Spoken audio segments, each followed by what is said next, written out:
bunaqa kesib o'tmaydi. Kimdir ko'radi, kimdir ko'rmaydi-da, siz velosipedda. Yo'q, mashinaga qarayapsiz, lekin tartib bor-da. Hop, peshoboddan, piyodalar o'tish joyidan tushib, yetalab o'tib, keyin baqa minib ketadi yo'l chekkasidan. Boshqa harakat ishtirokchilari kabi velosiped boshqaruvchilari ham harakat vaqtida belgilab qo'yilgan yo'l harakati qoidalariga to'liq amal qilishlari, boshqaruvlarda bo'lgan velosipedlarning texnik sozligiga e'tiborli bo'lib, kerakli nur qaytaruvchi jihozlar bilan jihozlab olishlari shart. Bu esa eng avvalo o'zlarining xavfsizliklari uchun o'ta muhimdir. Kechqurun yurganda anaqa nur qaytaruvchi nimcha bor.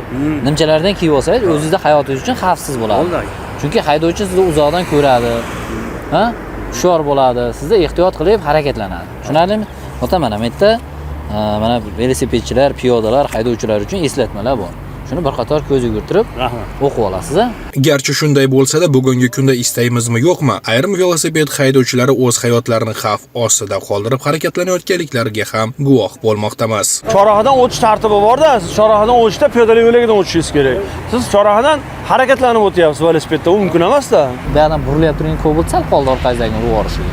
Agar tezroq bo'lganda sizni urib yuboradi. Farg'ona viloyati bo'ylab aynan mana shunday ko'rinishdagi qoidabuzarliklarga barham berish va bu orqali velosiped haydovchilari bilan bog'liq yo'l transport hodisalarini oldini olish maqsadida viloyat yo'l harakati xavfsizligi boshqarmasi xodimlari velosiped haydovchilari bilan profilaktik suhbatlar olib borib, qoidabuzarlik sodir etmaslik yuzasidan targ'ibot ishlarini ham o'tkazmoqdalar. Velosipedda mana yo'l chekkasi bo'ylab borasida piyodalar o'tish joyi bor, piyodalar o'tish joyidan tushib, velosipedga yetalab, o'tib turib, mana trotuar bilan harakatlanib kelsangiz, o'zingiz uchun ozgina xavfsiz bo'ladi. Kelgusida ushbu velosiped haydovchilari yo'l harakati xavfsizligi xodimlarining targ'ibotlari va yo'l harakati qoidalariga amal qilsalar, nafaqat o'z hayotlarini ayanchli avtohalokatlardan saqlagan bo'lardilar, balki sodir etilayotgan baxtsiz hodisalarning kamayishiga ham o'z hissalarini qo'shgan bo'lar edilar.